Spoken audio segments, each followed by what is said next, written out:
taking on a legacy character like Ernie or Harry, it's a tremendous honor, a tremendous honor, and a tremendous responsibility. And you never stop second guessing yourself on like, okay, is this as close to Jim? Is this as close to Jerry? Or yes, I can get this. Welcome to Puppeteers. I'm your host, Adam Krutinger, and we have Cameron Garrity back as the guest host. Welcome back, Cam. Thank you, Adam. So good to be on the show. I helped you create, but it's great. Today we have, for our third episode, we're really honored to have Mr. Peter Linz of Sesame Street and Muppet fame. You know him as Walter from the 2011 Muppets movie. He's now playing Ernie and Harry on Sesame Street. And for you 90s kids, he was on Bear in the Big Blue House, The Puzzle Place, Big Big World, Between the Lines, all sorts of great things. So Peter Linz, welcome to Puppeteers. Thanks. It's nice to be here. Wow, what a background behind you. Oh my gosh. It's blue screen. Yeah, that's right. No. We're shooting in my workshop. That is an envy. Look at all your tools. Wow. That's only one. That's the clean angle. We're looking at the mess. Yes, we're looking at the mess. This is the clean angle of my office too. That's the dirty toys. Yeah. All the toys. Yeah, that's the toy. Yeah. So, what's going on? What's new? You have any projects you're working on or anything that you can talk about? No. So, my gosh. I mean, this fall, we're going to be shooting Sesame's 50th season, which seems kind of unbelievable at this point. And of course, getting ready for the Muppets Take the O2 in London, which is coming up in a few weekends. Those are the two big things. Right. And just had our sixth annual Beyond the Sock puppet building and performing for TV and film workshop, which was once again a success. We all had a great time. And there's some other things that of course I can't. There's, as always, there's things I can't talk about, but nature of it, I'm always happy to have things. Unless you're Jim Krupa, you talk about it anyway, right? I'm not supposed to talk about this, but that's right. Yeah. You're not going to tell anybody, are you? Yeah, that's right. Exactly. So, you finished up Beyond the Sock. Is that did Pasha start that? Who runs that? No, the guy who started it is this fella James Martin. James is a professor at the University of Northern Texas Film School, and the whole long dreary story, but no, okay. But anyway, no, Pasha. But he brought in Pasha Robanovsky, incredible builder and puppet designer, and myself and Noel, who he met on the set of Between the Lions when we were shooting in Jackson, Mississippi, many years ago. Very cool. Anyway, so no, James started it for sure, and he's the guy that keeps it going every year. Yeah, it looks like an awesome program. What the resources you guys have, it's unbelievable. The cool thing about that workshop is that we're in a little plug here, but we're go ahead. Well, first of all, you get to work with Pasha, who's I always blank on his website's name. You guys Project Puppet. Yes. Yep. Patterns. Anybody who's ever know anything about building hand and rod and live hand. Yeah, great place. But anyway, Pasha has this magnificent workshop that he teaches. So half the time you're doing that. The other half the time we're at a film school, so we actually have an actual functioning TV studio in which to work with actual sets and multiple cameras and monitors. So everybody gets a lot of on-camera time. Yeah, and I think I saw in one of the interviews you're talking that they have a new set each year too. So even if you come back, you get like a whole new experience. Exactly, and we actually have quite a few people who return every year. So we've got a few that have been coming every year since the very first year, 6 years ago. Yeah, it's always a different puppet. It's always a different set. It's always a different final performance piece that we do. It puts the O'Neill's barn a little bit to shame. Oh no, not at all, not at all. No, the O'Neill bar is magnificent. Absolutely. No, this is just something. Actually, it's interesting you mentioned O'Neill. What we do is really, really similar to what we did at the very first O'Neill back in 1991, where it's just focused on television and film puppetry and building, as opposed to was that the only strand at that time that they did? Yeah, that was the very first one. I mean, I don't think anyone knew that it would become an annual thing at that point. But that was the strand the building part was led by Jan Rosenthal Stefura and Peter McKinnon, and the manipulation was led by Marty Robinson, Pam Marciero, Kathy Mullen, and Jane Henson actually taught a bit there as well. Yeah.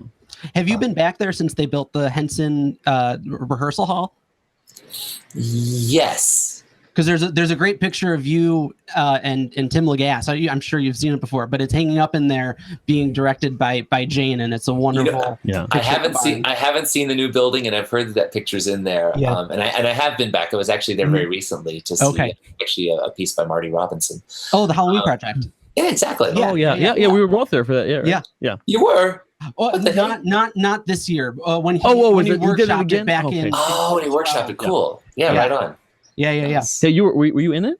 Yeah, it was the left hand on the pumpkin the first time you did it. Yeah. But That's right. That's right. But so we're talking a little bit about modern stuff, and we kind of went back to the O'Neill for you. But can we go back just a little bit further to just kind of get started off? What was your first experience with puppetry that you remember? My earliest memory was being in preschool.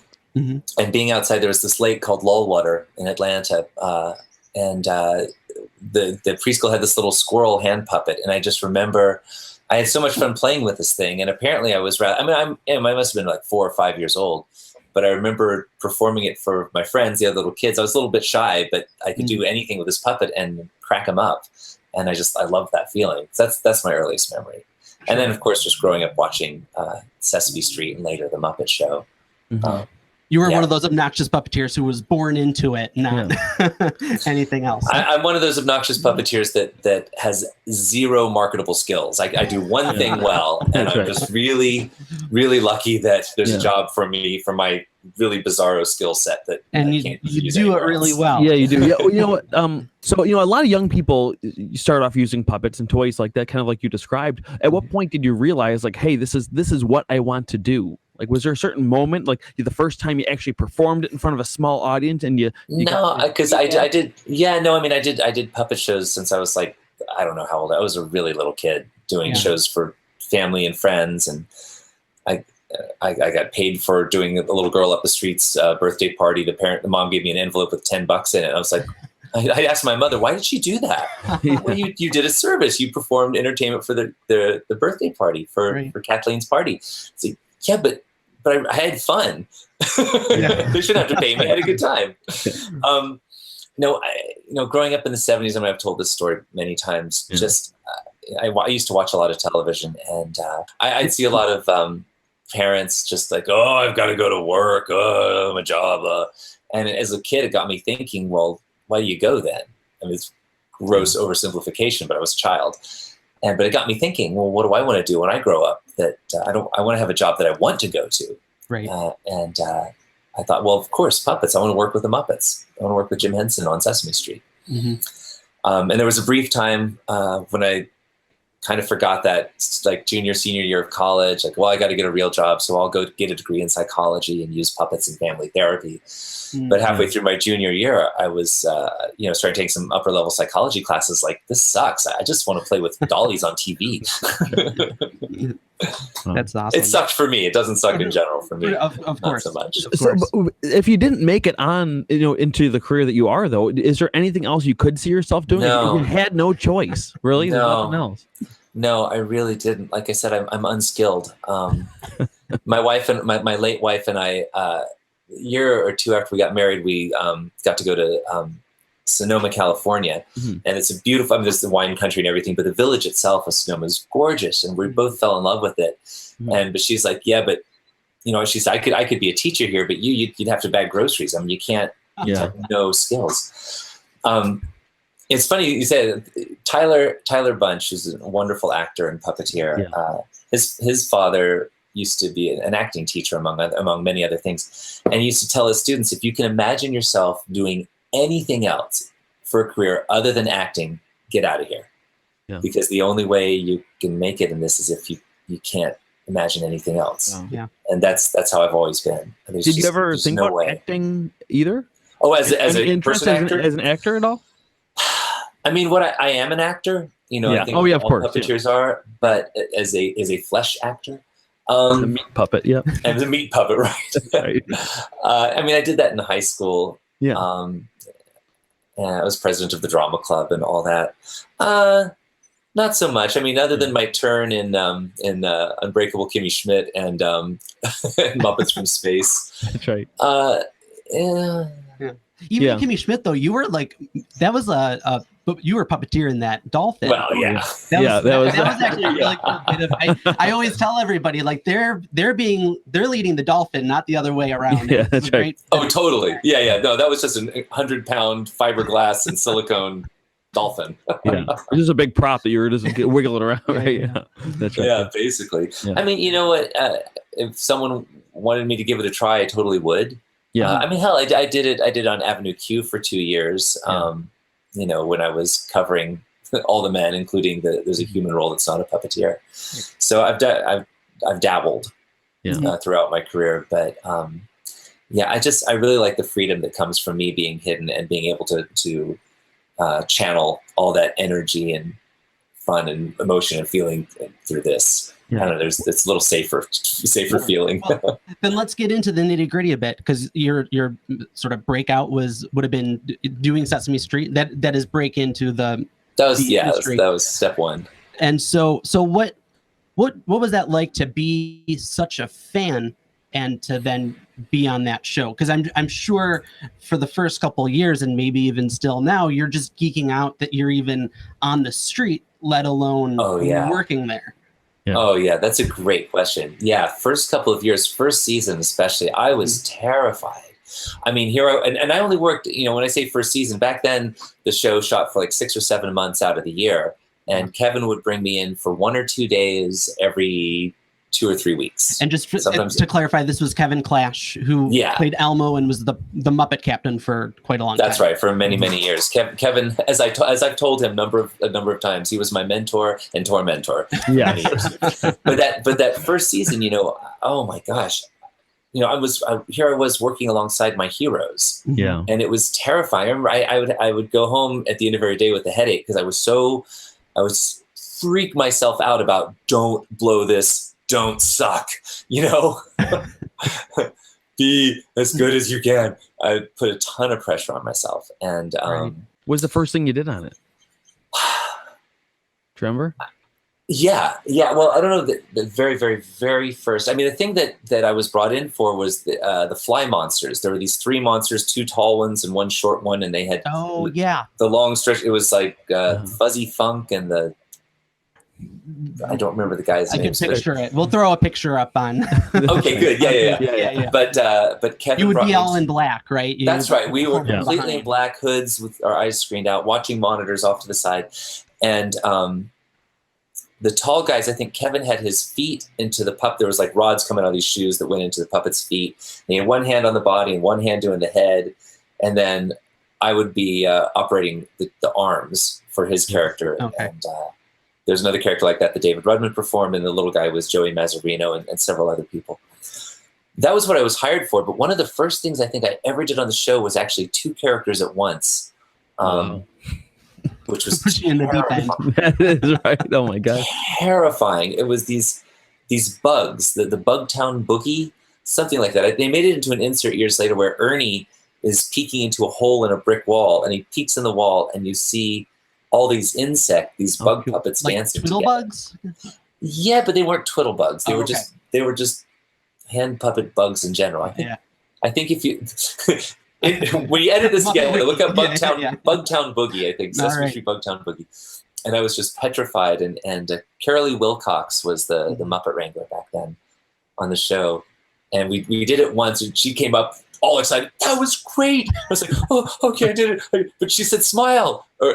And I was like, oh yeah, you know how you make a Muppet smile? You open the mouth. Open mouth. So I had these bugs dancing and doing all this stuff and twirling around like, oh yeah, terrifying. That's great.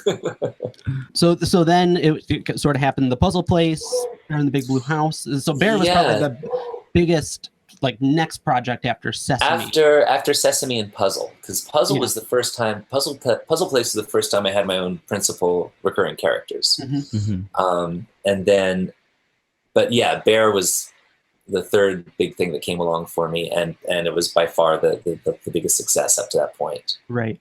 And I was looking. It seemed like you and Noel were sort of like the performers on that show. It seemed like you had the most roles. Did that sort of solidify your friendship into like Beyond the Sock and that sort of things, or did you have that before? Actually, Noel and I became friends on Sesame Street. Okay. He was still he was a regular Sesame guy back then. So yeah, I knew him really well going into there. Mm-hmm. The people I didn't know so well were Vicky Eibner and Tyler Bunch and Jim Krupa. I got to know Jim really, really well from Bear.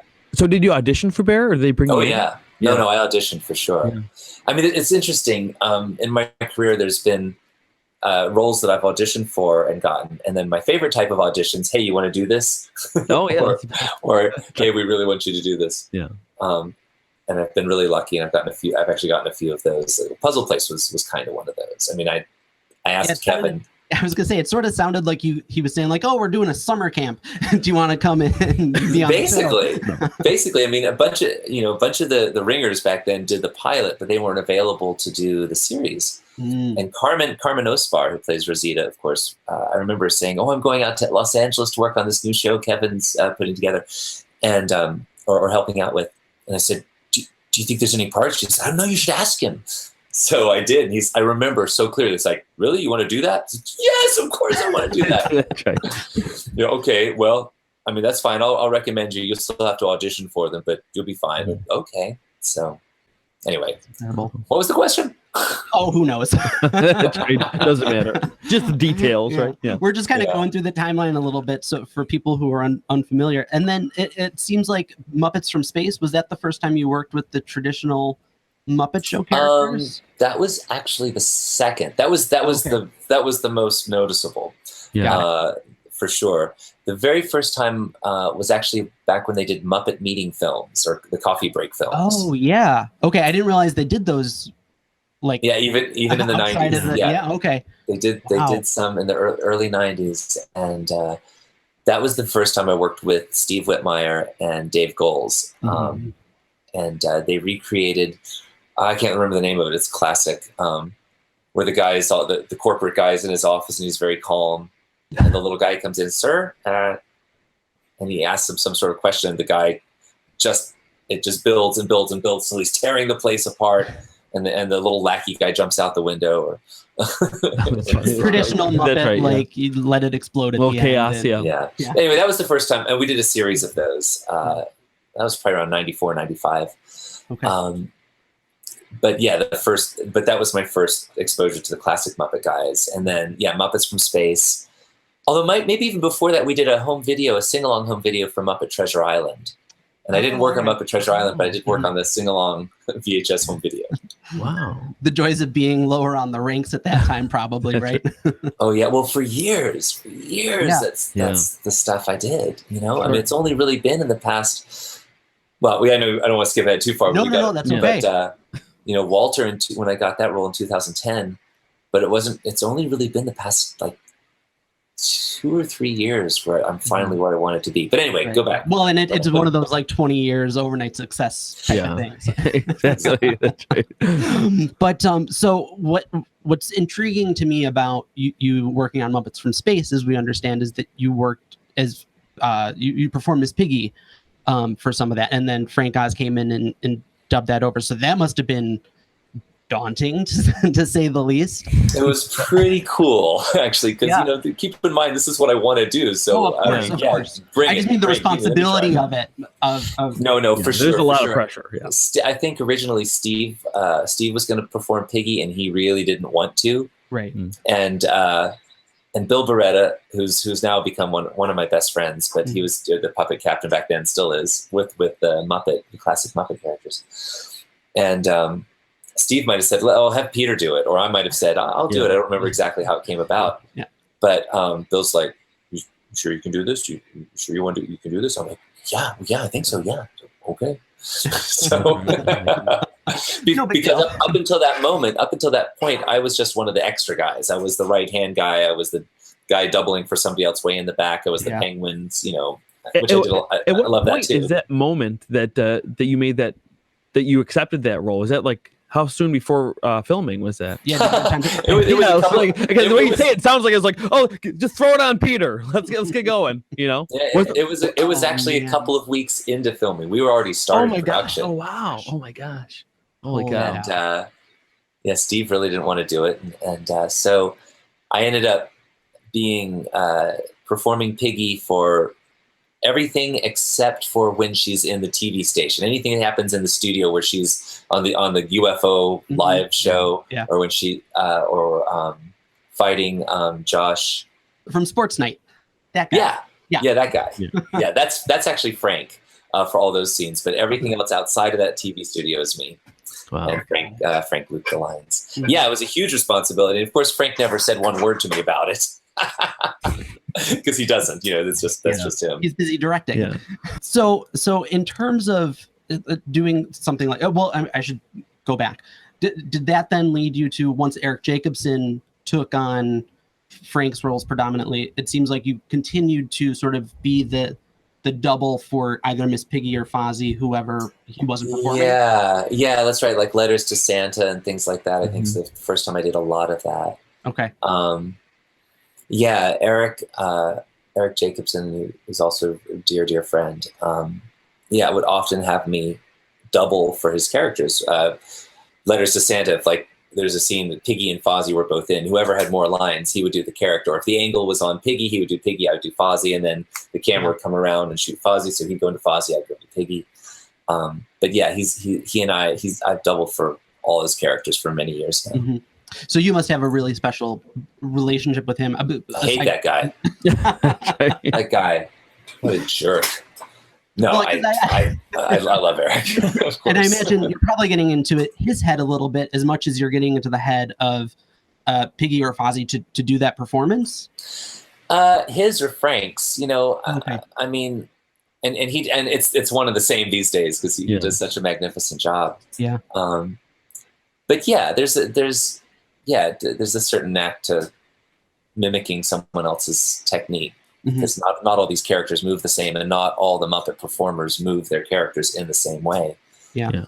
Again, not skipping ahead too much, but with Ernie, when I was studying how to do Ernie and auditioning years ago for that character, just watching Jim, the way he performs Ernie, it's really different than the way I do my characters. So you have to adapt that. For instance, skipping syllables. You don't hit. Ernie doesn't hit every single syllable. He skips a lot of syllables. Like Right. that. Yeah. And also, he doesn't react to every little thing. We've gotten into the habit, at least I have, with the characters. They do these little micro reactions to everything that's being said. Gives the puppet life, and it's just a habit. It's just part of my style. But with Jim, especially with Ernie and Bert, Ernie would just kind of look at Bert. Yeah. Just stare. Yeah, and it's great. It's so great. It's so simple and brilliant and beautiful. And, I should do that to Ken whenever he's talking to me too. You should do that. Just stare at him.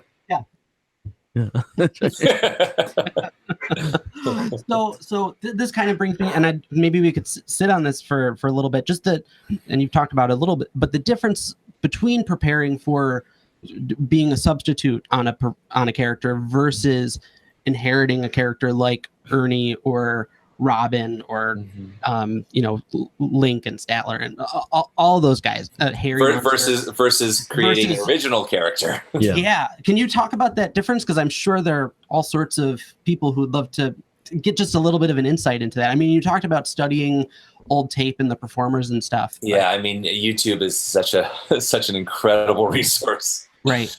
To have these days. Taking on a legacy character like Ernie or Harry or Link or any of this, that's just a huge responsibility. It's a tremendous honor, a tremendous honor, and a tremendous responsibility. And you never stop second guessing yourself on like, okay, is this as close to Jim? Is this as close to Jerry? Or yes, I can get this. Right. It's a lot of work. Tremendous honor, tremendous amount of fun, a lot of work. Wow. And with an original character like Walter or Tutter, or Theo the Lion from Between the Lions, so much more freedom because there are no wrong choices. You're not trying to match some, I don't know if the character would say it like that. Well, I can decide if the character says it like that. And also, with with a legacy character, there is at a certain point you do have to make it your own. Yeah. Otherwise, it's in a plexiglass case in a museum. You know, I mean, there's no. I don't have any video record of how Ernie would say internet. You know. Yeah, exactly. I was gonna say the times change too. So Ernie would be different in 2018 than he was in 1970. You know, they're just he's in a different world. He's not singing Despacito. Yeah. Or whatever. But I'd like to think hold on to as much of his heart and as much of his humor and his core and the way, as close as I can get to the way he sounds. I don't have, I don't quite have Eric's gift for mimicry. But at least getting the rhythm and his heart and his personality and knowing how he would react in any given situation, getting his character down, that's hugely important to me. Well, and Jim's Ernie didn't sound the same in 84 that it did in 72. 74. That's true. Yeah. So we appreciate that insight. So now we could go a little bit into 2011, which was, I think, when a lot of the world got to meet Peter Linz for the first time as Walter, which was just it was a great role, period. But then I think there were so many kind of layers to that Muppets movie from a fan standpoint that we were able to appreciate it as seeing ourselves in that. So I know a lot of people, ourselves and our friends, appreciated that just because we saw ourselves in that character, possibly more than some of the others. Who knew there were so many Walters out there? Yeah. You know? Yeah, I hear that so many times. Like, oh, my friends all say I'm Walter. Like, yeah, they say that about me too. Well, and how many Walters are there for Star Wars and for Star Trek and for exactly. Cheers? Exactly. Yeah, exactly. Everyone has that thing. So, and I know you've talked ad nauseum about it, but can you talk about some of the special challenges with doing that character? Because I'm sure, that was sort of a gamble for Disney and for the Muppets. So I imagine even though you were creating that character and you had certain freedoms, were there people telling you to, rein it in or tell you how to well, do? I mean, that was of course an audition process. They saw puppeteers on across the country, and I mean we were all auditioned to be there. I mean invited. It was an audition by invitation. Yeah. And there were multiple callbacks and all that. Yeah, absolutely, there were challenges, and this was like, I mean, equate this to any actor getting a script coming into a role. It's already written. Jason and Nick wrote this script. And they wrote this character, then it's up to, as a puppeteer, to come in, and I guess any actor really, to impersonate. No, it's not the right word. But to inhabit this character and make them grow and make them real and three-dimensional and alive and are real. Yeah. So that's a challenge in and of itself. I think my first challenge with that character was the voice. I mean, I'd like to say it was the character, but it truly was the voice. Mm-hmm.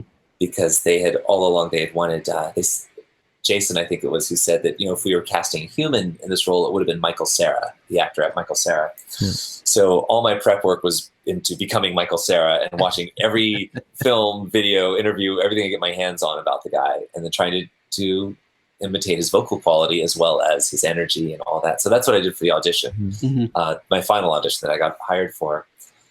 But during the table reads, it was Bill Beretta noted how much, how the character looks kind of young, and with the voice, the put on voice that I was doing sounded kind of young, and he's supposed to be in his 20s basically.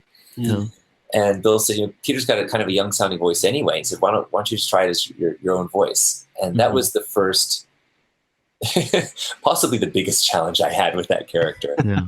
Because suddenly it's an element. You're putting more of you out, and all of a sudden. Well, this book ends your question about me being an actor, just as right. Yeah. Yeah. At the table read, did you have the actual puppet for that? No. There wasn't any puppets at all for table read. Yeah, we don't usually have the puppets there. Okay. There was the audition. Was there a puppet? Oh yeah, absolutely. Was it the final design too and everything? Close. It was a prototype. Okay. It was a prototype. No, the final. I mean, it was close to the final design, but not quite there. Yeah. And actually, the final ones they built for my hand. I mean, Stefan Rotondoro, who's a brilliant costumer and puppet builder, actually built Walter, and he traced my hand. I went in for fittings and we adjusted, so it's all custom made. But no, the audition I had the puppet. Wait, what was the thing? Oh no, the table read. No, there was no puppet. We were sitting around the table with the actors and the producers, the director, and Bill's like, let's try reading a scene, and this time just do it as your own voice. Like, oh, okay. Yeah. So actually, Bill really held my hand the first few weeks of that film to be sure that I kept the voice consistent and didn't slip into a little kid kind of a thing. And that was the biggest challenge. And the other challenge, and this one was actually really, really fun challenge that I loved, was the acting. Yeah. That was such a tremendous acting exercise because it wasn't a kiddie show, and there was actually some real emotion, and just accessing that. I've never taken acting lessons or classes. I should have. I wish I had. Or improv classes, really. But that was a master class, and working alongside of Jason Segel and Amy Adams, a double master class as far as acting and improv goes. It was a tremendous experience. Yeah, that's outstanding. Absolutely. So in that creation process, when did you feel along the shooting schedule that you had sort of found Walter's voice and you were comfortable, or did that not, was that when you were on the red carpet? I'm still working on that, actually. Okay. Yeah, when I was on the red carpet, actually it was before we got to go to a screening. I was like, oh, okay, it didn't suck. I never felt like, oh, I got this. Yeah. I still don't necessarily feel that. I mean, I'm certainly comfortable putting on the character and improvising, but sure. No, there's still work that goes into breaking down a script. No, I don't think I ever really reached that point. I mean, I saw the film, I was like, okay, all right, okay, I can feel good about that. And people had told me all along, like, oh my gosh, Walter's great, so charming. Like, oh, they're just being nice. I didn't believe it. They're just trying to make me feel good. Yeah. No, but so maybe then in seeing it on the screen and seeing it become part of the Muppet canon, so to speak, did that maybe help in knowing that, okay, that part of the history is solidified and I can now reference that as in moving forward in the same way that you look at Jim Henson's work or Jerry Nelson's work? It's funny, I don't really think about it that way, because I don't know that he is solidly in there. There's plenty of people that are not fans and felt he should have been a one-off for the film. And I don't necessarily disagree, but at the same time, I don't agree with that. No. Yeah, without a doubt. Yeah. So I guess that's the question, is like, what is Walter's place moving forward? What do you think it would be, I've been asked that so many times, and it's tough, but I think he's the social media guy. I think he's the social media face. All the other characters, they don't have time or interest in doing social media. What Crazy Harry's going to do a Facebook page. So to me, I seem like he's like the Scooter to Scooter kind of. Yeah. Right. Yeah. I love that. Exactly. Scooter. He's exactly the Scooter to Scooter. He's Kermit's personal assistant. He could be the social media guy, posting the pictures, taking the photos. As a number of us always thought, if the ABC series had gone anywhere, that the last episode, it's Walter behind the camera. I think Scooter and Walter need their own movie, like together. Yeah, or at least a web series, like their own YouTube channel. That would be great if they ran their own YouTube channel. Oh my gosh, that'd be great. Disney, get on it. That could be the new Netflix show. That's right. Yeah. Anyway, a spinoff from it. Yeah. That'd be. But it is nice to see, getting a little more current, to see that he's showing up in the Hollywood Bowl shows or the live performances. Oh yeah, the Hollywood Bowl. Of course, he's got a nice part in the O2 show. Mm-hmm. That's been wonderful. Yeah, can you talk about those projects a little bit? Because fans who were lucky enough to see it in LA, some got it a little bit on their camera phones, so us at home could see it a little bit. But can you talk about the process of that? I mean, it looked like you guys were having a blast. It was amazing. Kim. I think, for me, that was one of the most, if not the most, collaborative projects that we've worked on, certainly since my involvement with these classic characters. It was our writers that we work with. It was our directors, the Muppet performers, our producers. It was just the whole group of us who know these characters best, creating this show that was, there was a little bit nostalgia, but also there was a lot new. In fact, it was a lot new. Yeah. But almost in the style of Yeah, possibly even better than that. I mean, for new stuff, Right. you can only get by so far on nostalgia, and it was just great. It was a modern take on the Muppet Show, Mhm. and it was family friendly, and it was hysterical, and oh my gosh, it was spectacular. It was so much fun. It was so much fun to work on, and the fact that our notes that if we do table reads and we're like, well, what if this, and what if that? We tried this, and it was truly everybody was in the service to the best idea, which is something Dave Goelz says a lot when we're working together. When he's talking about the glory days with Jim on the Muppet Show, didn't matter where the idea came from, best idea wins. Mhm. And that's what was really special about the Hollywood Bowl shows and the upcoming shows in London at the O2.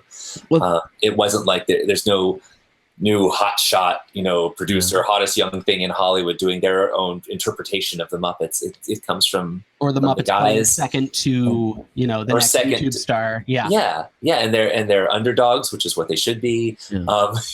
They're trying to put on a show the best they can. And was that And, like your first live performance since like Avenue Q at that point too? It was the first time the At least Muppets of had that done a full of that size, absolutely, Yeah. and that was way bigger than a It's Broadway show. gotta be a whole nother experience. Get that instant gratification from the audience, feeding off of their energy rather than wrapping filming and then it coming out 8 months later. And then, it's like, oh my God, everyone's talking about it then. And you're like, oh, it's old news by then, right? Yeah, no, but we did the Just for Laughs comedy festival in Montreal in 2011 or 2012, and we did skits. It wasn't the full. It wasn't a whole big thing like. Oh, like were Muppets you ever Take involved in Puppet Up? No, the most involved I ever was I did 6 weeks worth of classes with Patrick Bristow and a group of puppeteers that were kind of when they did a sit down series of shows in New York. There was a whole mess of us that did improv classes with Patrick every week for about 6 weeks. And actually, the timing was phenomenal because those were the 6 weeks leading up to my audition for Walter. So my instrument was in much better shape than it would have been otherwise. That's great. Oh my God. A crash course in Jason Segel level of improv. right. And Amy, yeah. Well, and Patrick Bristow level. Oh, 'cause the guy's absolutely, of course. amazing.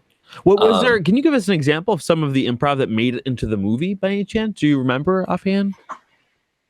It wasn't so much like improvised scenes. It was just Lines and stuff? that would change. And with the film, you've got the luxury of time. You can, it's so crafted. That was the thing that struck me being that involved with the film, how incredibly crafted everything is that ends up, on the screen. Mm-hmm. So we would do takes, many, many, many times and try different things and different words. And Jason would try, he and Amy would never do this take the same way twice. It always brings something new to it. Yeah. But as far as, that was totally improv line. Oh, you're on my watch. That's right. Yeah. Uh, Oh, that was great. and I mean, there's small ones, Oh, all sure, over. sure. Like can't think of anything. But probably even to be able to keep up with them as you're keeping Walter alive between takes was probably helpful in keeping him building a rapport with Jason and Amy. And Oh yeah. Yeah. Oh yeah, definitely. but getting back to like the Hollywood Bowl and the O2 shows, do you see any difference in what makes watching the Muppets as puppets interesting from a live standpoint versus when you're in the intimacy of a camera? Oh, sure. close-up? Sure. Well, I mean, the most obvious is that we have these massive monitors on either side of the stage. And so the audience can watch the monitors and it looks just like what you would see on a screen. Or you can look at the stage and you can see, the man behind the curtain, how it's done. So it's really two shows in one, because you can see the artistry and just the stupid positions we have to get ourselves into and contortions to make these things look effortless. That's probably the biggest, most obvious difference between watching the characters live versus on screen. Mm-hmm.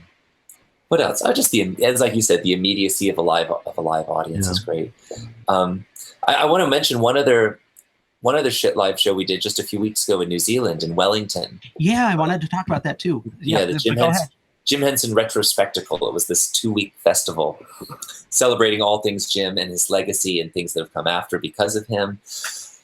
And it culminated in 4 sold-out concerts. It was a 2,500-seat auditorium with the New Zealand Symphony Orchestra, hosted by Brett McKenzie, and featuring and I think it's the first time these characters have been together in, I don't know, 20, 30 years, something like this. But you had Sesame Street characters, Muppet characters, Fraggle characters, music from Dark Crystal, and video imagery from that. And it was magnificent. It was the first time I ever got to perform Rubber Ducky, as Ernie was live on stage in front of these people. Yeah. Hugely fun. People in your neighborhood, and then it's the first time actually since the film that I've performed Man or Muppet. So Brett McKenzie and I got to perform it together. I did the Walter part. He did the Jason Segel part. So fun and so funny too, because I can barely hit that high note. I'm a Muppet. So just absolutely scream it. Yeah. So how many performers were involved in that? Was it kind of just the core, like 6 of you, or no? I imagine it wasn't everyone. It was gaggle. me. It was me, Eric, and Matt, and Carmen Ospar, Karen Prell. Mhm. Yeah, Dave and David weren't there. Bill wasn't there. And we had a couple of local New Zealand puppeteers who helped us out as well. They were wonderful. I was going to ask. That's wonderful. And so that was probably your first time working with some of those guys, the locals? No, actually. Jeremy Dillon was one of the guys. Jeremy created a show in New Zealand called The Mo Show. It's been on the air for 5 years. Yeah. Oh, yeah. Jeremy came to one of the Beyond the Socks, and that's where we met, became friends. And I went down. We have a mutual friend that I did some training for them down in New Zealand, and I actually worked with some of the Mo puppeteers. So him and his friend Sarah, who worked on the Mo Show as well. Yeah, I know I've known them for quite a few years now. That's wonderful. And that must be great for you to be able to, in the same way that people lifted you up, like Pam and Marty, to now be able to, have students who you kind of help bring up and to give that back a into little it. bit. Yeah. It was fun. Forward. It was fun suggesting to our producers when they said, "Oh, we really need a couple extra puppeteers." And well, Jeremy Dillon is pretty darn good. He'd be up for that. Yeah, and being able to say that. What's that? I said he had a good teacher. yeah. But what was really exciting, it was the first time I heard that you guys were doing those New Zealand shows, was seeing that short panel that Kermit and Ernie did together. Oh yeah. Which was pretty remarkable, again, from a fan standpoint, knowing that was probably the first time, maybe not the first time, but that they ever even interacted together. Oh my gosh, it may have been. Yeah. Oh, they could have ever. Yeah, it may very well have been. And definitely live, probably, right? Yeah. Sure, certainly. Oh yeah.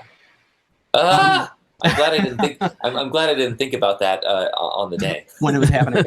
Yeah. Right. But that was something that Adam and I were talking about a little bit. Was, do you see a change in the character dynamics as performers continue to be recast? And this isn't a slight at all to any of the people who've inherited the legacy characters, but I think about that moment with Kermit and Ernie, which has really never happened before. And I don't have anything to compare that to as far as change. Well, no, but I guess the other thing I'm thinking about is someone like Carol Spinney, who forever has done Big Bird and Oscar, and they had a chemistry partly because he was performing both of them, Right. and now as they're splitting between Eric and Matt, do you see, and maybe even slight changes, but as you said, as the new performers start to give those new characters a life, do you see the dynamic changes? Do you look at those as new opportunities to take the characters further? I didn't think about it like that, as new opportunities. I mean, our goal, I think I can speak for Matt and Eric on this one, is to try to get the characters as close to the originals as possible. Mm-hmm. That's really job number one. At the same time, keeping them alive and not in a glass case, so they can still grow and evolve. As far as dynamics between the characters, I mean, yeah, and same answer. The goal is to try to keep their relationships the same, consistent and true to who these characters are and how they would interact with each other. So, I mean, and at the same time, it's different people now performing them. So there's, because you're not interchangeable. Yeah. You guys we're not. I'm not. Right. I'm so far from Jim and Frank, as are Eric and Matt. Those are the giants on whose shoulders we stand, and we try to get these guys as close as we possibly can, while keeping them alive and fresh and real. Yeah. Yeah, I think the dynamic can't help but change a little, but No, of the course. goal is, at least my goal is, to keep it as true as possible. And it'll change too with new writers and whatnot, and Absolutely. and then as they get to see these new performers performing with these characters, and so that should probably all evolve over time a little bit, Mhm. with still having the essence of those original characters. Yeah. And as far as the writing goes, I mean, that's another thing that we have to that we're aware of, keeping an eye on. We have some incredible writers, but nobody really knows these characters' voices better than those of us who live them, you know. Yeah. Right. And it's not just for one show. It's we live them. We have to know them Yep. year round. It's not just for one thing. So that's something that we're really fortunate with the shows we work on, is that our writers and directors they know that, and they're open to us tweaking things a little bit or making suggestions. Yeah. I'm definitely not a writer, but I do feel I'm the caretaker of these characters I've been charged with. Yeah. That's great. So we understand that you work with Sesame Workshop internationally to help train new puppeteers. I'm curious, from a logistical standpoint, is that when new co-productions happen that you go out, or do you also consult with shows that have been on for 5 or 10 years to kind of train? Yeah, both. Okay. Both. Kevin and I went to Shanghai a number of years ago they were going to do a Chinese version of Sesame Street. And they had never had it there in Shanghai. And it was really interesting getting these young puppeteers coming in who they had no idea who Big Bird or Elmo were. And it just meant nothing to seeing them. Yeah. That was really, really interesting. We were there for a couple of weeks auditioning people and running a workshop. And then many years ago, I used to go to Germany fairly regularly to work on Sesamstrasse, that's the oldest co-production. It's been around almost as long as the original series. Right. Just because they'd had some changes, and a lot of their performers were self-taught, and they hadn't had proper Muppet performer training. Mm-hmm. And the thinking, this was in the 90s, they wanted to bring all the co-productions up to the same standards as the terrestrial one, as the one here in the US. So and then in Mexico as well. Now those shows are all fine. They don't send me to Germany anymore because those guys are amazing. Yeah. they are same with Mexico. Yeah. The Mexican puppeteers are phenomenal. And now Marty Robinson does the bulk of the international stuff these days. Noel McNeil does some as well. Mm-hmm. So how does training someone out in those countries differ from training people when you're in America? Because I imagine some of those performers in those countries maybe don't have any puppetry experience or even performance experience. I've heard from Marty that, like, sometimes you guys will get like teachers and stuff who come in audition for puppetry. Can you talk about that? Yeah, sure. It's the process is the same. Mm-hmm. I mean, we teach to what's needed, and if you have someone who's a total beginner, you start doing all the beginner exercises. If someone is a lot more advanced, but maybe they've developed some bad habits, you work on that. Right. The workshops that Marty and myself and Matt and Noel give, it's different every time because you teach to what's needed. It's you can plan. You can only plan so far, but it's the participants who tell you what kind of workshop it's going to be. Yeah. I wasn't sure if, like, it's something like Beyond the Sock, you were doing more like unlearning techniques with people because they were self-taught. Oh, interesting. You know what? And that's different every year too. This year we had more beginners, more real, like never touched a puppet before beginners than usual. So we did more. We did more hammering the basics. There were a few people who were ready to go to the next level, and so I directed them, differently. And it's every year it's different. I think last year maybe it was we had a lot more people who were returning, and as a group, their skill level was their experience level was a little bit higher, so we pushed them a little harder, more on the acting side, not quite as much as on the technical moving side. It's always in flux. Just depends on who's taking the workshop. That's great. So do you have a favorite experience from being in one of those countries doing one of these workshops or anything? I'm sure it's very rewarding and amazing experience. It is. I don't have a specific one that sticks out. It's more the friends that I've made, and it's the people that I remember. Yeah. I've made some really, really great friends in both countries. Yeah. Do you also get to ill time to like go out in the town a little bit, explore? Or?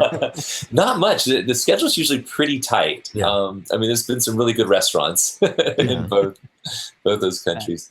The one exception was in New Zealand. Not this last time for the Henson Retrospectacle, but 3.5 years ago when I was there, working with some young puppeteers for a new series. And the guy that brought me, one of the main guys that brought me down there, just completely spoiled me rotten. I got to go to the South Island and go hiking and jet boating and sailing on the spectacular sailboat that he has, and four-wheeling on these massive black sand dunes, and a lot of that's New Zealand. Oh my God. But yeah, most of the time the schedule's pretty tight for work. Yeah. Of course. Still a blast. Still a blast to go though. Absolutely. So can you talk a little bit too about, because I know for as established as characters from Muppets and Sesame Street are for you, I'm sure there are off seasons and you have to, you're doing pilots and stuff, probably just maybe not quite as much as you were in the past, but I'm sure you still keep up with that. Can you talk about some of those experiences you've had in just like doing one-off pilots and pilots and smaller projects? Yeah. Yeah. Or maybe fact, that's not anything that happens. No, it does. No, it absolutely does. Like things that aren't Muppets or Sesame Street or workshops. Right. Yes. Oh yeah, sure. I did this one-off character for a pilot for Comedy Central. I haven't seen it yet, but I don't know if it's going to happen. But this young comedian who's very, very funny, and they hired me to perform this. Oh, but that's your show. Did you ever see it? We That's Adam. No, that Adam. I haven't seen it either. Yeah, he's right there, actually. He's hanging up over there. I did that. That was a blast. That was a one-off. I was in Chicago a few weeks ago doing a pilot for PBS, and still waiting to hear if that's going to happen. Mm-hmm. We did something for Spiffy Pictures, which is David Rudman's company, some years ago. It was Scooby-Doo. It was a Scooby-Doo episode, but a couple episodes with puppets. Yeah, those Krupa's puppets, right? Sorry. No, those were David Rudman's. Yeah. Oh, okay. Different. I mean, he had different people design them, but of course they're based on Scooby characters, and he designed some of them as well. Mm-hmm. That was a blast. And actually, we all did our own voices for that, and I think what eventually ended up on the DVD or whatever is they had their looped voices. Other than Stephanie DeBruzer, everyone else was looped. They had asked me to loop my own characters, but we were shooting Muppets Most Wanted in London at that time, and I was wiped out. Our schedule was insane on that film, so there was just no time. But I was gratified. They had to hire 2 or 3 different people to loop. I think I did 5 or 6 characters on that Scooby-Doo project. Oh wow! Yeah. Yeah. Those are beautiful puppets. Gorgeous Get them puppets. Today. Oh my god! A lot of mechanical puppets in that, and yeah. That was really fun. And other stuff. I mean, like that Turn on Kimmy Schmidt. I did a few episodes of 30 Rock back when that was still in production. As commercials, we do commercials from time to time. Is it difficult from a production standpoint when you're entering a studio where maybe some of the crew has never worked with puppeteers before? Oh yeah. Versus Sesame, I imagine once or twice you've had to ask for a monitor, probably. Oh my god. I mean, most of the time you go in and they know, if that happens in a phone call or an email long before you get to the studio. This is how puppets work. I have to have a monitor. I have to be able to get down low and pick up high. So often, especially if you have a new director who's never worked with puppets or camera operators, especially. Oh, sure. Mm-hmm. There's training and retraining. Not on every shoot, but there have been plenty of times where they have to. They don't realize, I've been doing film for 20 years. I can shoot a puppet, no big deal. Yeah. No, it's really different. Yeah. So you talk about all these pilots that you've been involved with. Have you ever had an idea and tried to pitch something of your own before? No. Or no? Okay. No, I know. I like I said, I'm not a writer. Yeah. I am not. I mean, I had my own variety puppet show growing up, but it's very Sure. very Yeah. very tightly based on the Muppet Show. No, you know what? My skill set is more taking a character and running with it. Yeah. If someone has a germ of an idea, I can develop the heck out of that. Well, that can character be and bring it to inspiration life. for writing too. Like if you had like a puppet you designed or something that you had lying around, like you're not a writer until you write. Yeah. I bet you could come up with something pretty cool. Adam likes to work as a life coach when he's not. I doing do. podcasts. That's right. Wow, it's really good, Adam. When he's not building Help your rabbits. career, Peter. Listen to me. Okay, as soon as my career slows down enough, I'll go take career advice from you and, Good. and do that You'll career. come up to Okay. Buffalo. Yeah, that's right. But the one thing that we totally skipped over was when you were working at the Center for Puppetry Arts in your own old stomping ground in Georgia. Can you talk about, because that was I imagine that's where you kind of cut your teeth a little bit in terms of just learning skills and such, like from a technical and puppeteer standpoint, or Not a Not little quite. bit. A little bit. or where did that happen? Maybe should have been the question. Well, no, and the center was remarkable. It was a great experience. No, because I had already been doing moving mouth Muppet style hand puppets my whole life leading up to that, and that was right out of college. I was working at the center, and there was the first show I was involved with. I was an intern there, and they were these beautiful hand puppets. But it was while I was at the center that the Muppets came through when they thought there was going to be studios in Florida, and the very first workshop I ever auditioned for was for Steve and Kevin, and that's while I was working at the center. Okay. No, actually, the first person that ever told me the Muppets use monitors was my friend Robin Walsh, who's a puppeteer and builder, animator in Los Angeles. And I'm like, what? They use monitors? Because there's no internet. I'm not so smart. And what? So Robin came to my parents' house, and she had a little camera, and we hooked it up to my parents' television. And the closest I had was that Fisher Price animal puppet that had the moving mouth and the eyebrow man. Yeah. And so Robin and I practiced for the audition, lip syncing songs with her camera, and that was it was like I'd never had a puppet on before. I was in my early 20s. I had been puppeteering since I was a tiny kid. I had like a collection of 50 hand puppets, moving mouths, and first time I put on in front of a camera, it's like, I have never done this before. What am I doing? Back to square one. So different. That was actually something I wanted to ask about. And now jumping forward to again the Muppet live shows. Do you guys have to overcompensate the manipulation since you're both performing to the screen? No, that's a great live audience. No, not at all. We have monitors, and the cameras are shooting it as though it's a TV show. Mhm. So we perform just the same movement, just as subtly and as cleanly as we would for anything. Got it. Yeah, no, But that still plays if you're watching the puppets. If you're watching the live puppets instead of the screens, it still plays to a big auditorium. You guys find? Yeah, I mean, the Hollywood Bowl is huge. I mean, I didn't see it from because I was on stage, Right. I imagine they were teeny. I mean, I've seen the YouTube videos as well, teeny tiny. Which is another thing too. I remember the first time I ever saw Muppet characters on Sesame, and then with the classic Muppets, like, oh my god, they're so small. They're tiny. People Yeah. don't So know. little. That was Adam got to the workshop, probably 8 or 9 years ago for the first time, and he came back and he had been making puppets. I took all my patterns and I shrunk them down to like 80% because I was like, oh, Yeah. they look so much bigger. It's amazing. Even like looking at pictures from Avenue Q and even pictures of just like of the Muppet pictures from the past, holding the puppet up in front like this, just that that foot of space, that perspective throws the scale way, way off, more than you would ever imagine. Yeah. Because I remember from pictures, I used to measure things like someone's glasses to the scale of the eyes or something. Like, okay, all glasses are about the same, so it's got to be about this big. And it's way off anyway. Way off. Nope. Yeah. Nope. Nope.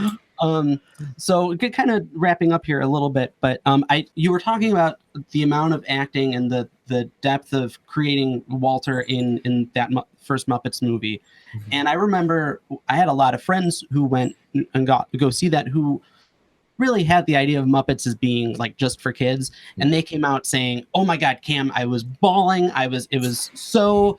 They were like, "I didn't realize it was for adults," and I think people forget about that about even the Sesame characters, is that you guys really do a good job of playing for both audiences. But I'm curious, what is in your head or on the floor of, who are you guys playing for? Are you just trying to create something wholesome? Like, what's in your head in terms of the maturity? I'm just trying to play for the sincerity of the character, Yeah. the reality of the character. I'm not, it's the writers. Well, I mean, we have to think about the audience as well. And if something, hits, I'm reading something and it strikes my ear, it's like, oh, wait, who are we playing to? There's two things. First of all, the truth for the character. It's gotta, the words have to be right for that character, how they would say it. And then secondly, who are we playing to? Who's our audience? Mm-hmm. So yeah, I mean, that's absolutely a consideration. I mean, especially with Sesame Street, where everything is curriculum driven and tested and retested. It's if you change anything in Sesame, you've really got to be careful that it doesn't alter the curriculum or what's domino worked. effect of Yeah. That's the only thing. And I'm just take inspiration from Jim and his work. Just how the humor was all character based, and it wasn't, they weren't swearing or being foul or whatever. It wasn't the Happy Time Murders. Yeah. No, it wasn't that. It was. I mean, I haven't seen that yet, so I don't know. But it wasn't cheap. It wasn't. It was pure comedy, and which is harder. But I love it. I love it. I think it's just more about the reality of the character. It's great. And being true to who that character is more than anything. Yeah, that's awesome. I got another question about a Big World. Was that your Yeah. first time being inside of a walk around character like that?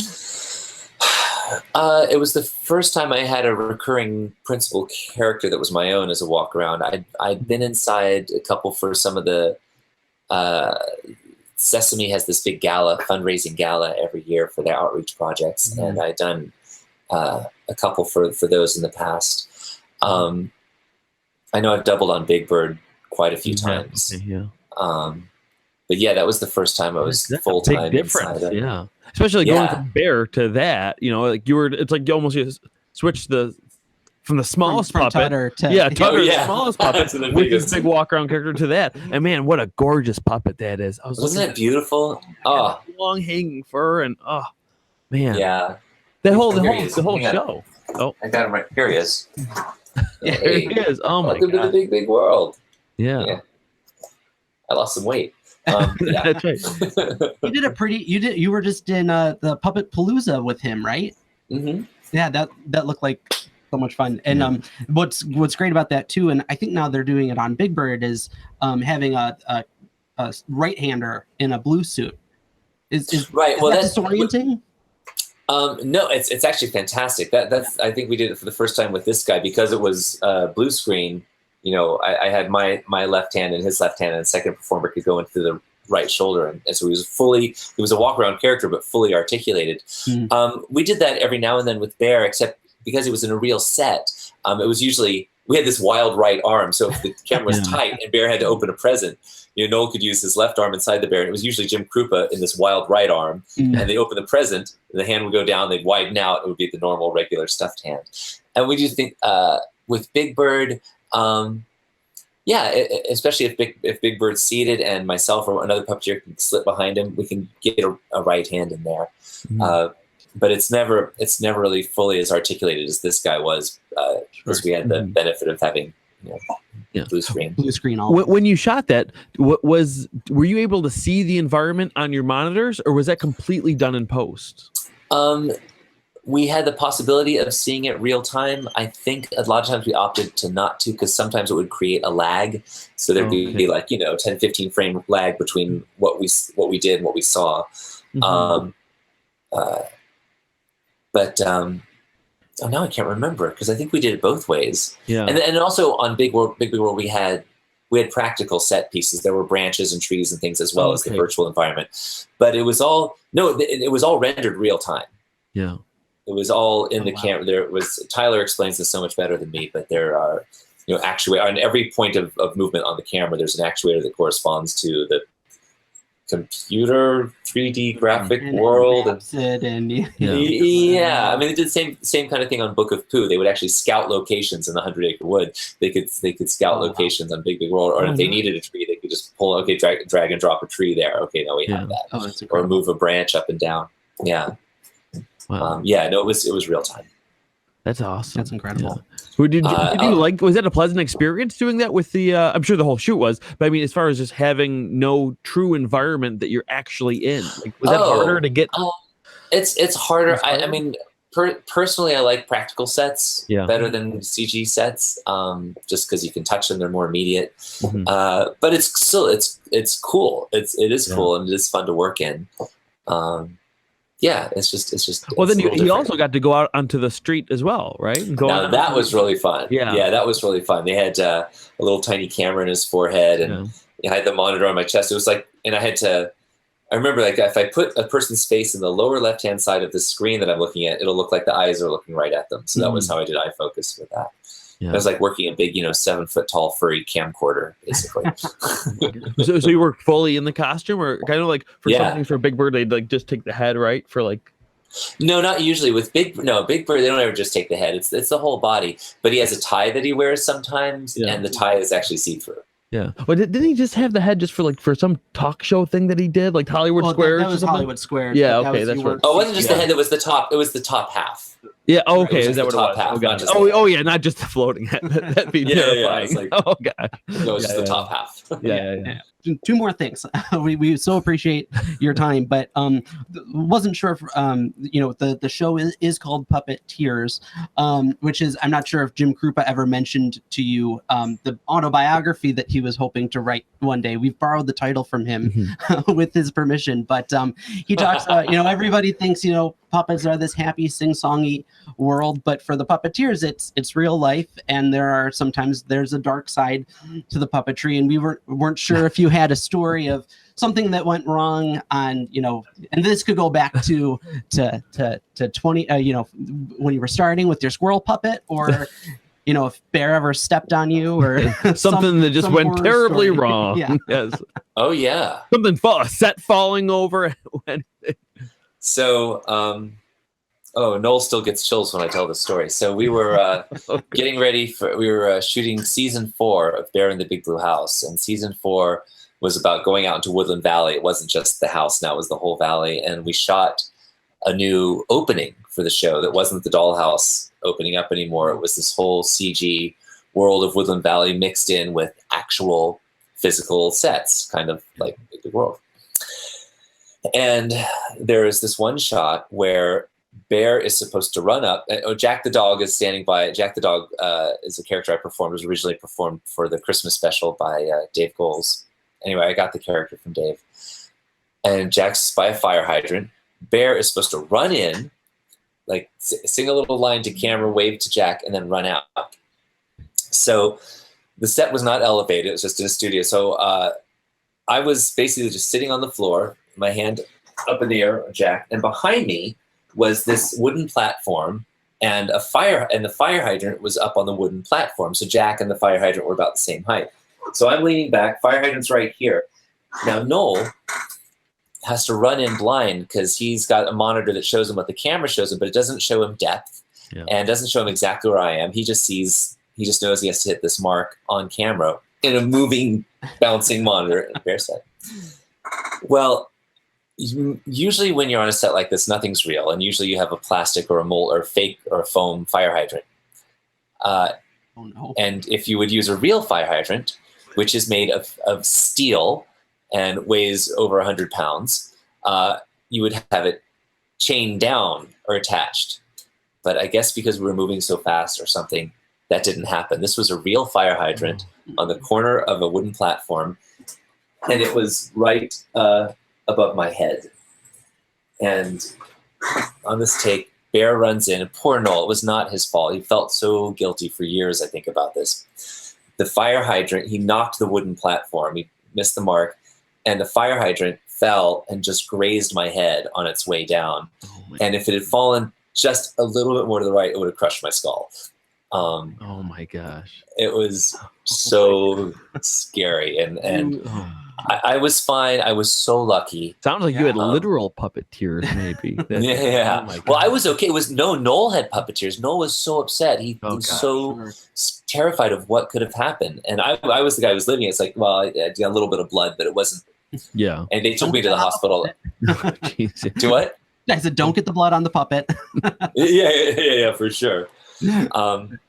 I was fine, but I had two little girls at the time and very young children and a wife. And, Yeah. that could have sucked a lot. So Yeah. yeah, Oh my that's God. probably the dark. That's probably the dark. Is that dark enough for you? That's dark That's enough. definitely It's dark absolutely dark enough. You know I what? don't know. I don't know if it's Jim Krupa dark. I don't know that I can get that. oh, he's got stories. Oh my God. Oh, I know he does. Actually, if you don't mind, the kind of the same kind of question, because I know you did Avenue Q for 2 years, and I know with live theater, a lot of crazy stuff can happen too. Do you have any similar kind of stories for a live show like that? Even something with maybe an audience member did or something. Anything ever crazy happen? I mean, every now and then we'd have someone sleeping on the front row. Oh, no. Oh, come in that show! And then- Come on, how do you? I know, right? Then once or twice, and then of course there'd be where's Waldo? There'd be a Waldo in the audience for some reason. Literally, Like, someone the dressed red like and white that? striped hat. Oh, Yeah, geez. like I found Waldo. All right. And of course, I mean, there were missed entrances. Yeah. Not by me. Yeah. Of No, course, never. no. I would never miss an Showbiz, entrance. right? Yeah. Or misspoken lines. It's the For the 2 characters years- that did that. Yes, that's right. Yeah. I remember one time I went on as Brian, as the human. One of many times I kept track. I was an ensemble member. I sang in a mic backstage to fill out the sound. I had a number of puppet cues throughout the show. But then I also covered all the men in the show, all the 3 different male parts who all have different singing tracks. I had to learn that. And then I was the puppet captain. So I would train new people as they came in and help to audition puppeteers, blah, blah, blah. So I didn't see a lot of my family those 2 years. That was a rough 2 years. But there was one show where I was Brian, and I came out, and Brian's first line, Kate Monster says, "Hi, or good morning, Brian." And Brian's supposed to say, "Hi, Kate Monster." Well, apparently I came out, I don't know where the heck my head was, and she says, Kate Monster comes up and says, "Good morning, Brian." And I said, "Hi, Christmas Eve." And the scene went on, and it wasn't until after that, it was either Amy Garcia or Jennifer Barnhart that was filling in for Kate Monster that day. It was like a lot of the main guys were out for whatever reason. And like, "You called me Christmas Eve." Like, "No, I didn't. You called me Christmas Eve." "Oh my God, I did." Stupid minor thing. I'm sure there's much more That's fierce showbiz, tales than that. But, That's awesome. It's good for people to hear this kind of stuff. Oh yeah, yes, yeah. It happens. The show must go on. Yes, exactly. yeah. So as we wrap up, just wanted to, again, thank you for coming on and spending so much time. But do you have any projects you want to plug or anything you want fans to hear who are maybe not hearing from you or haven't heard from you in a little while? Gosh, there's so many exciting things kind of on the back burner right now. Nothing that's been greenlit, but Yeah. there's a lot of potentially exciting stuff coming up. Yeah. For sure, I'm sure there's still tickets available to the O2 because it's a huge auditorium. So if you get yourself to London, great excuse to go to London in case you needed one. Absolutely. Come see the Muppets live. There might even be, unless they sold out of them, there's some VIP experiences where you can come and actually meet some of us and the characters up close. Yeah. What else? Beyond the Sock is an ongoing thing. I know we haven't started accepting Beyond the Sock 7 applications just yet, but it'll happen next year, probably end of May, early June, if you want to start planning for that. That's a really unique and wonderful experience. Other than that, and then Sesame's 50th season is coming up. Oh, actually, before that, season 49 will premiere this fall. Oh, yeah. And there's a few excellent episodes featuring Ernie and Bert that are Awesome. pretty classic in nature, and I'm really, really proud of and happy with. So that's something to look forward to as well with the new And episodes probably nothing too special planned for the 50th. Yeah. Can't Yeah. Yeah, I don't think that's much of a big deal. imagine. Oh, and we did a special as well. I don't know if they've announced that yet, but we did this really hysterical Sesame. Every now and then we do these 45-minute, hour-long TV specials. Yeah. But the one that we only shot it a few weeks ago, and it probably won't be out for another year or so. But the script was wonderful, and it was so beautifully directed, and just kind of classic Sesame, funny. Good. And That's awesome. yeah, but that's again. Is it a within the seasonal next thing, year or or so. can you not even say that much? I think it's connected with season 49. Oh, okay. I meant like it's not a Halloween special. Or... No. It's not It's its own self-contained original story. Oh, nice. Awesome. But it's wonderful. I've not seen it all cut together yet, but it was a blast to work on.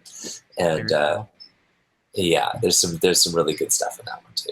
Very so you fun. said there's some stuff coming up that you can't talk about yet. What's the best way for people to follow you to hear about those kind of updates? Oh, what a great question. Well, you can follow me on the Instagram at peter.linz. Okay, That's peter.linz. I have a Facebook. I have two Facebook pages. One is my personal one, but there's also a fan page. You can like me on that. Yeah. Thank you for that. I forget to plug the socials. Absolutely. You're an active Twitter user as well? I think you have an account. No, Twitter's hard. I don't have anything. I'm not a writer. Like I said, I don't have anything to shouting say. into a closet, I always say. It's like just no fun. But yeah, well, our fans will find you there. Yeah. Yeah, and Exactly. I often put pictures and stuff up on the Instagrams. Awesome. You had a great one of your new jeans and sneakers the other day on Instagram. Yeah, that's right.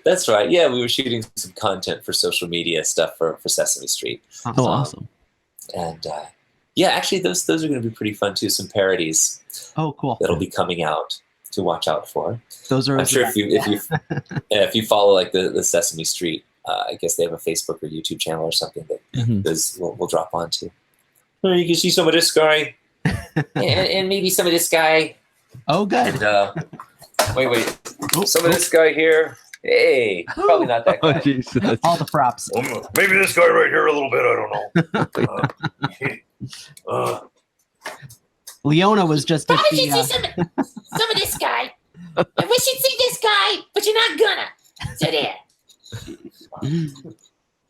Oh my God, that's great. Wonderful. Sorry, props. No, that's okay. We love it. Oh, don't tell anybody this. Wait No. a minute. Sorry. No one's I know listening. we gotta go. No. Okay. Good. Shoot. I gotta find it. Sorry, guys. That's okay. There it is. Okay. I found it. So don't tell anybody I have this, but this is what was inside Tutter's mouse hole. The portrait. Oh, really? The portrait of his grandma Flutter by Kip Rathke. Oh wow. It's an early Rathke. It's an original Rathke right there. Oh my God. This is this little entry hall table and lamp. Oh, super cool. And also, something I don't have is his welcome mat Wow. from the show. Oh, that's adorable. So that's kind of cool. And that's like what 3 or 4 inches long. The The welcome mat. The welcome mat. It's like 6x5. Okay. Yeah, That's yeah, cool. Wow. yeah. Oh, that's awesome. Very head. neat. And one final little trivia thing. This is kind of cool. So Kip Rathke, who's an art director with Sesame Workshop these days, was worked on. He's a builder, designer, and season 1 of Bear in the Big Blue House, he said Tutter needs a stuffed animal. I think he needs a stuffed kitty to carry around with him. Oh, God. So he made this sweet little kitty. Just threw it together really quick. I think the paws are they're stitched on. He just did a beautiful job, and that eventually became part of the licensing. They made a stuffed Oh, kitty. wow. Holy Actually, cow. Where's his little tag? Yeah, an actual from Disney Store product. Wow. Oh, that's so A cool. plush kitty based on his hunch. Like, Yeah. Tutter needs a kitty. Holy cow. That's awesome. I love stuff What like was that piece Okay. of artwork behind you? Oh, I kept this one. wondering Oh, the whole that's time. Yeah. yeah. Okay, so this was a gift from when we started the ABC series. Bill Beretta commissioned some portraits for all the Muppet performers, and each one is unique. This one was from me. Let's see if I can get it on here. I was trying to get a glare. Let me turn the slide off. Oh, that is Does that help? That doesn't help. I'll just do it like That's this. okay. Oh wow. Wow. That is beautiful. Is So- that digital or is that No, it's I don't know what it is. I'm sorry. That's It's original. It's original and matted and framed and signed. But beautiful? yeah, it's personalized. So he's holding a doll of himself with a UGA shirt on because that's where I went to college. Wow, Very neat. that's awesome. And the other cool gift, I think this was from Rick Fernandez. I don't remember, but it's a cell, or it's a picture of Tutter, but done as Oh Wow. my gosh, that's done as a beautiful. cell. Look at that. I love this how With it's the- stylized. a little Yeah. bit. Wow. that's Yeah, beautiful. the blue Saul pencil. Blinkoff, I think Saul Blinkoff is the artist, but it's got the cell and the little holes and everything because it's Yeah. on Holy cow. it's an Animation animation cell. Actually, do you Yeah. want, I gotta ask you because I know I thought I heard in one documentary or something that Kevin actually owned like an This is Elmo. this. Like you don't own any character. No, Do they? Does No, any no, other I don't. performers own a character over the not years? that I know of. Really? Okay. I was always Yeah, no, curious. I mean Elmo's owned by Sesame Workshop. You know, Sure. Walter is owned by Disney. Mhm. Uh, But I have heard they I sometimes mean- let you borrow them or something, right, to get into character and to practice. Oh, for sure. Okay. or to practice, or for Sure. I mean, Yeah. there- there's yeah. I yeah. have I a wouldn't. dear I wouldn't. friend- I never would have thought to own to be able to make content or something, right? No, you can't use it for that, yeah, of course. without a But doubt. no, I mean, I have a dear friend who's a singer-songwriter, Sloan Wainwright, and she does Hmm. this just magical holiday concert in Bedford, New York, every year. Oh. And the past 3 years, she's invited me to perform with her and her friends, and I've been able to, through the generosity of a couple of companies I work for, borrow some of my characters Wow. to make cameo appearances at those live events and sing with Sloan. Yeah. Which has been really, really special. Yeah. Oh, you said own characters. No. Yeah, no, Oh, I know what I was no, gonna, I know what I was going to say is that the Between the Lions characters, which are owned Yeah. by Serious Thinking, Chris Surf's company, and WGBH. I do have I have Theo here. I don't own him; he's not mine, but I do have the puppet here. I was going to ask about that because I know Pam has Leona. Yeah. And Noel has. Noel has Jim has his Leo. Walter. Yeah, and right, and Jennifer has Cleo. Yeah. Jennifer Barnhart has Cleo. So I mean, I think it's just easier for Chris. He doesn't have to store these boxes at his house. Right. Yeah. right. That's right. That's Very awesome. cool. Yeah. Awesome. Well, thanks for So letting that's- us see a glimpse of of your Oh, my workshop. Yeah. Well, this is just my Or, office. your office. That's Yeah. what I meant. Yeah. Here's some fun. Oops. Here's fun show and tell. Jason, as a Christmas gift, gave the cast and crew a bottle of Muppet wine Oh, Muppet Merlot. jeez. Oh, jeez. back in 2010 when we were in production on the film. Did you ever? You don't ever still talk to Jason at all, did you? Or did you continue We've for a little bit? A little bit. We had a couple of emails back and forth, but yeah, he's had minimal contact with us since the film. Unfortunately, he's an amazing guy and hugely charismatic. I wish I got to see him more often, but He's actually got a video of Cam singing Dracula's Lament on his phone. cool. It was at the O'Neill at the Yeah. pub. Oh, really? So the O'Neill does a karaoke night now. And oh my goodness, I'm forgetting the name of the puppeteer it's dedicated to. Eric. Engelhart. Eric Yes, Engelhart. thank you. Yeah. I was blanking. You know, on when I was that. talking about Snook and having a right hand, Eric was very often my right hand. Okay. Yeah. So Anyway. they do the Eric Engelhart karaoke night. That's Yeah. I fantastic. think my Yeah. second or third year there, I did Dracula's Lament, and Jean Marie Kevins, who has I think everybody's cell phone in her phone, she texted it over to him, and he said, "Oh, that's weird." That's right. So somewhere deep in the bowels of Jason Siegel's iPhone, there's Is a Cameron 20-year-old Cam. making out with a microphone. That's right. That's fantastic. Did you just go to the O'Neill that one time? Was that, or did you ever, as a student? Right? Yeah, that's awesome. Yeah, just that first year. I've been a couple of times to see the performance night, Mhm. but only that first year. Wow. And now it kind of oftentimes, unfortunately, our schedules overlap with the O'Neill and Beyond the Sock.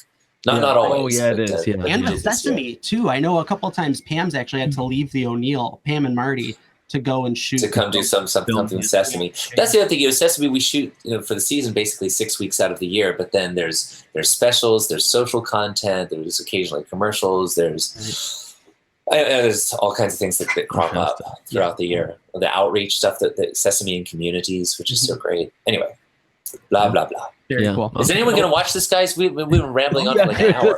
Oh, I'm sure they will. Jesus. I'm Oh, sure they yeah. will. Yeah. Well, thank you so much for your time, Peter. You're appreciate awesome it. guys. We hope to have you again in the future. And thank you. Thank you for joining us on Puppet. On Tears. Puppeteers. That's right. Puppeteers. Yes. Aw. Thanks. And listen, if one of us sees the video of that pilot, Francesca Oh, yeah, Lynch. definitely. Francesca Definitely. Lynch. We will send it right over. Perfect. Yeah, or me to you if I ever see it. Please do. Please do. Okay. Awesome. All right. It's gonna take me a few minutes to figure out how to end this call, but We'll end it probably- for you. There you go. Here, I'll. I found it. Yeah. Bye, guys. Bye. Bye. See ya.